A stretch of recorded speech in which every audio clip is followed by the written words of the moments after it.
इमारत खड़ी करने वाला मुकीम काला कैसे पश्चिम यूपी का कुख्यात गैंगस्टर बन जाता है। वीडियो में अंत तक बने रहे, पूरी कहानी आपको बताते हैं। कभी पश्चिम यूपी से उत्तराखंड और हरियाणा में आतंक का पर्याय रहे मुकीम काला की मौत बीते साल मई 2021 को चित्रकूट जेल में हुई गैंगवार के चलते हो गई थी। लेकिन एक समय था कि मुकीम का नाम ही काफी था। दहशत की दुनिया में उसने अपना साम्राज्य हरियाणा, दिल्ली, एनसीआर, उत्तराखंड और पश्चिम यूपी में खड़ा कर रखा था। ऐसे में आज हम आपको बताते हैं कि कैसे एक चिनाई करने वाला मजदूर इतना कुख्यात अपराधी बन जाता है। पश्चिमी यूपी के कैराना इलाके से आने वाले मुकीम काला की जिंदगी में गुटों की मारपीट और झगड़े शुरू से ही होते रहते थे।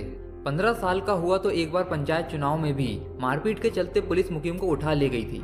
लेकिन जब बड़ा हुआ तो चिनाई का काम करने लगा।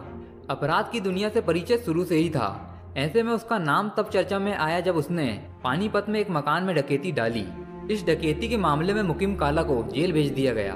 मुकीम काला जब जेल से लौटा तो कुछ दिन शांत रहा, लेकिन फिर से उसने घरों में चोरी और राजनी करने लगा। इसके बाद उसने सहारनपुर के बदमाश मुस्तफा और कग्गा की गैंग ज्वाइन कर ली। मुकीम की कग्गा से मुलाकात जेल के दौरान ही हुई थी। ऐसे में जब कग्गा की गैंग में मुकीम काला ने एंट्री ली तो गैंग का अपराध का दायरा और स्तर दोनों बढ़ गए। मुकीम काला ने कग्गा गैंग के साथ पानीपत, देहरादून और सहारनपुर में खूब आतंक मचाया। लेकिन इसी दौरान 2011 में मुस्तफा को पुलिस एनकाउंटर में ढेर कर दिया गया। इसके बाद मुकीम खुद गैंग का सरगना बन गया और करीब 1.5 दर्जन बदमाशों के साथ मिलकर हत्या, लूट समेत कई संगीन जुर्मों को अंजाम देने लगा। पुलिस ने उसे कई बार पकड़ने की योजना बनाई थी, लेकिन वह असफल रही। पर 20 अक्टूबर 2015 को मुकीम को साबिर के साथ गिरफ्तार कर लिया गया था। कुछ दिन सहारनपुर जेल में रखने के बाद फिर से महाराजगंज जिला जेल में शिफ्ट कर दिया गया। मुकीम काला को पकड़ना आसान नहीं था, लेकिन गिरफ्तारी से पहले 15 फरवरी 2015 में उसने सहारनपुर में एक ज्वेलरी शोरूम में डकैती डाली थी। इसके बाद उसने ताबड़तोड़ घटनाओं को अंजाम दिया, जिसमें 2 सगे भाई और एक पुलिसकर्मी राहुल ढाका की हत्या शामिल थी। लगातार पुलिस की निगरानी और मुखबिरी के चलते एसटीएफ ने अक्टूबर में गिरफ्तार कर लिया था। मुकीम काला जेल तो चला गया, लेकिन उसका नेटवर्क काम करता रहा और उसके नाम पर गैंग के गुर्गे वसूली करते रहे।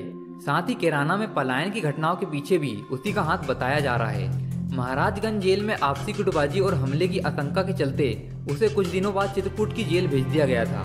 मुकीम काला का नाम उस वक्त भी चर्चा में था जब उसकी मां ने बीते साल इलाहाबाद हाईकोर्ट में प्रार्थना पत्र देकर कहा था कि काला की जान को खतरा है।